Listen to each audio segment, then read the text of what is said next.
시편 119편 71절 말씀 제가 봉독하겠습니다. 고난당한 것이 내게 유익이라. 이로 말미암아 내가 주의 율례를 배우게 되었나이다. 아멘. 화초를 키워보면 추위를 겪어야 꽃눈이 생겨서 꽃을 피는 그런 것들이 있습니다. 수국도 저희 집에서 수국을 키우는데 수국도 혹독한 추위를 겪어서 잎이 다 떨어지고 그 추위를 겪어야만 내년 봄에 또 꽃을 피운다고 그럽니다. 배추 같은 것도 12도에서 꽃눈이 분화가 된다. 그래서 추워지면 그때 추위에 반응을 해서 꽃눈이 생겨서 꽃을 피게 된다고 합니다. 우리 사람도 혹독한 고난의 겨울을 경험하면서 아름다운 신앙 인격이 형성된다는 비밀을 깨닫게 됩니다. 제 고향 친한 친구가 불의의 사고로 아들을 잃었습니다. 그런데 이 사실을 다른 친구를 통해서 들었는데 매우 마음이 아팠습니다. 그런데 본인은 이 사실을 쉬쉬하고 사람들에게 알리지 않았습니다.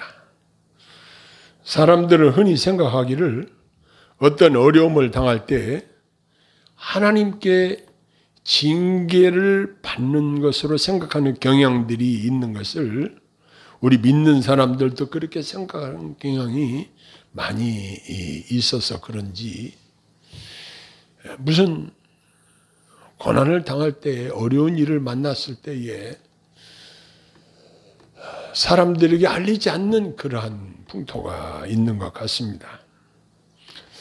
그런데 희한하게 오늘 우리가 읽은 시편 기자가 들려주는 귀한 말씀은 우리가 고난 당하는 것이 유익이라고 분명히 말씀하고 있습니다. 사람들이 원하든 원치 않든지 간에 우리가 이 땅에 사는 동안에 여러 가지 어려운 일들을 만나게 됩니다. 저 역시 최근에 몸이 많이 힘들었습니다. 탈장도 왔었고 가려움증도 왔었고 그냥 몸이 많이 힘들었습니다. 그래서 이제는 몸이 점점 유통기한이 다 돼가는 모양이다. 이런 생각을 하면서 하나님 나라를 다시 한번 깊이 생각하게 됩니다. 제가 보니 우리 성도님들 중에도 지금 병원에서 무릎 수술을 하고 교회를 못 오시는 분도 계시고 지난 주일에는 우리 집사님께서 목발을 짚고 오셔서 깜짝 놀랐어요. 그러면서 제가 한 주간 이 고난이 주는 유익에 대해서 한번 생각해 보았습니다. 고난당하는 것이 내게 유익이라.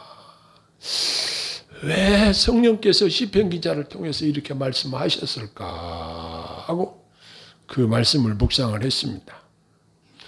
사람들은 누구든지 아무런 어려움 없이 평안하게 살기를 소원합니다. 그런데 왜 우리 삶에 이런 고난이 닥칠까요? 우리가 고난을 당할 때 자주 살피며 묵상하는 말씀은 욥기서를 봐라. 이렇게 권유를 많이 합니다. 욥기서에 보면 욥은 하나님께서 어떻게 욥을 평가를 하고 계시냐면 욥기서 1장 1절에 보면 욥은 온전하고 정직하며 하나님을 경외하며 악에서 떠난 자더라. 이렇게 하나님의 자랑감이었던 사람이었습니다. 그의 아들이 7명, 딸이 3명이 있었는데 거기에다가 가축도 많은 부자였습니다. 그래서 동방 사람 중에 가장 훌륭한 자라는 평가를 받았습니다. 그리고 어떤 잔치를 하고 나면 자녀들의 명수대로 하나님께 번제를 드렸습니다. 혹시 마음으로라도 하나님을 욕되게 하지는 않았나 하면서 아들의 숫자대로 하나님 앞에 제사를 드렸습니다. 욥의 행위가 항상 이러하였다라고 성경이 증거하고 있습니다. 그러던 어느 날 하나님과 사단이 이야기를 했습니다. 무슨 소재로 이야기를 했냐면 욥에 대한 이야기를 하게 되었습니다. 여호와께서 사단에게 욥을 자랑을 하셨습니다. 네가 내 종 욥을 유의하여 보았느냐? 그와 같이 온전하고 정직하여 악에서 떠난 자는 세상에 없느니라. 이렇게 하나님이 사탄에게 욥을 자랑하셨습니다. 그러니까 사탄이 뭐라고 불쑥 말하냐면 욥이 어찌 까닭 없이 하나님을 경외하리까? 주께서 복되게 하사 그의 소유물이 넘치게 하셨으니 그러죠. 이제 주의 손을 펴서 그의 소유물을 치소서. 그리하시면 틀림없이 주를 향해서 욕하지 않겠나이까? 라고 대답을 했습니다. 그때 여호와께서 사탄에게 이렇게 말씀하셨습니다. 내가 그의 소유를 다 네 손에 맡겨놓으라. 다만 그 몸에는 손을 대지 말지니라. 이렇게 말씀을 하셨습니다. 이렇게 하나님께 허락을 받고 사탄이 나가서 사탄이 장난을 쳤습니다. 욥이 자녀와 재산을 잃고 또 그 이후에 사단이 욥을 친히 발바닥에서 정수리까지 종기가 나서 욥이 고통 중에 첫 가운데 앉아서 질그릇 깨진 것을 가지고 몸을 긁고 있는 상황이 벌어지게 된 것입니다. 이러한 상황을 지켜보고 있던 욥의 아내는 너무도 안 됐던지 그대의 말이 한 어리석은 뭐라고 그래도 자기의 온전함을 굳게 지키느냐? 하나님을 욕하고 죽으라. 이렇게 말했습니다. 그 아내의 그 말에 욥이 대답하기를 뭐라고 말했냐면 그대의 말이 한 어리석은 여자의 말 같도다. 우리가 하나님께 복을 받았은즉 화도 받지 아니하겠느냐 하고 이 모든 일에 욥이 입술로 범죄하지 아니하니라. 이렇게 기록되어 있습니다. 웬만한 사람 같으면 하나님을 원망할 수도 있었을 것입니다. 그러나 욥은 입술로 범죄하지 아니했다. 이렇게 기록하고 있습니다. 오늘날도 하나님께서는 사탄을 우리가 군대 가면 조교가 악랄한 조교가 훈련소에서 있습니다. 그래가지고 훈련병들을 훈련을 시키는데 하나님께서는 사탄을 조교처럼 사용하셔서 하나님의 백성들을 훈련시키는 방식으로 사용하시는 경우도 있다고 볼 수 있습니다. 욥이 고난 중에 친구들이 방문을 했습니다. 그들이 위로를 해야 마땅한데 위로는커녕 야, 네가 죄를 지었으니까 그렇게 고난을 당하지. 까닭없는 고난이 어디 있겠냐. 욥을 정죄하니까 욥이 정신적으로 더 힘들고 그들과 논쟁하는데 힘이 빠져나가고 있었어요. 그래서 욥기서 중간에 보면 그 친구들과 욥과의 긴 변론이 많은 양의 지분을 차지하고 있는 것을 보게 됩니다. 결국 그 어려운 고난을 겪은 후에 욥의 간증과 같은 중요한 말씀에 우리가 주의를 기울여야 할 것입니다. 욥기서 42장 1절 이하에 보면 욥이 여호와께 대답하여 이르되 주께서는 못하실 일이 없사오며 무슨 계획이든지 못 이루실 것이 없는 줄 아오니 무지한 말로 이치를 가리는 자가 누구니까? 나는 깨닫지도 못한 일을 말하였고 스스로 알 수도 없고 헤아리기도 어려운 일을 말하였나이다. 내가 말하겠사오니 주는 들으시고 내가 주께 묻겠사오니 주여 내게 알게 하소서. 내가 주께 대하여 잘 중요합니다. 귀로 듣기만 하였사오나 이제는 눈으로 주를 배움나이다. 그랬습니다. 욥이 엄청난 시련을 통과하고 난 이후에 그의 영적인 상태가 놀랍게 진보했다는 사실입니다. 전에는 귀로만 들었는데 이제 친히 눈으로 본다는 것입니다. 우리가 라디오 방송을 듣는 거하고 TV로 보는 거하고 차원이 다른 거예요. 얼마나 좋습니까? 요즘 뭐 TV도 화질이 좋아가지고 우리나라의 TV는 세계 시장을 휩쓸어 버렸습니다. 그런데 지금 욥이 전에는 여호와께 대해서 귀로 듣기만 했는데 고난을 통과하면서 이제는 친히 눈으로 주를 배움나이다. 놀라운 영적 발전이 그에게 있었던 것입니다. 그러면서 말하기를 그러므로 내가 거두어드리고 티끌과 재 가운데서 회개하나이다 라고 했습니다. 하나님을 가까이 하면 가까이 할수록 하나님의 진리를 깨달으면 깨달을수록 영적으로 성숙하면 성숙할수록 내 허물이 보이는 거예요. 그래서 하나님 앞에 그것을 내어놓고 여기 욥은 티끌과 재 가운데서 회개하나이다 라고 하나님 앞에 기도를 했습니다. 성경에 우리에게 고난당하는 자들에게 권면의 말씀이 있습니다. 너희 중에 고난당하는 자가 있느냐? 기도할 것이요. 즐거워하는 자가 있느냐? 찬송할지니라. 우리가 고난당할 때에 가장 합당한 대처 방법이 무엇인가? 이것은 기도하는 일입니다. 우리가 기도할 수밖에 없도록 우리에게 고난을 허락하신 것입니다. 우리가 그렇게 기도할 때에 우리 하나님께서 우리의 기도를 들으시고 우리를 성숙한 신앙의 길로 인도하신다는 사실입니다. 마치 귀로만 듣는 상태에서 눈으로 훤하게 볼 수 있듯이 이렇게 우리 영적 진보를 이루게 하신다는 사실을 우리가 깨닫게 되는 것입니다. 자, 그래서 결국 여호와께서 욥을 기쁘게 받으셨더라. 42장 9절에 기록하고 있는 것입니다.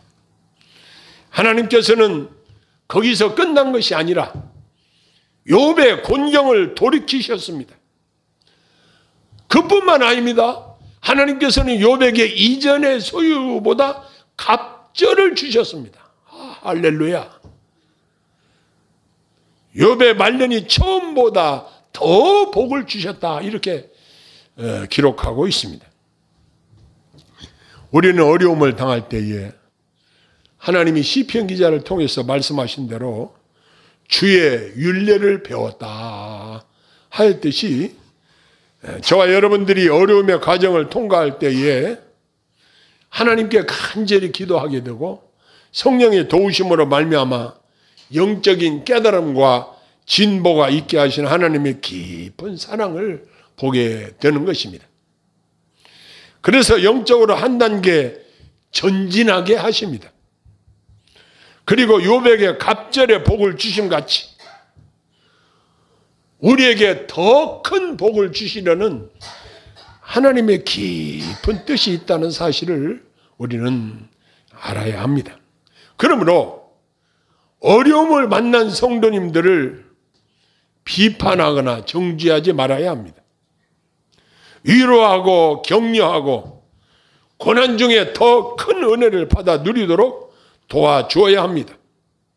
그리고 본인 자신이 고난을 당할 때는 기도하면서 자신을 살피고 나에게 어떤 유익을 주실 것인지 묵상하고 영적인 진보의 기회로 삼아야 합니다.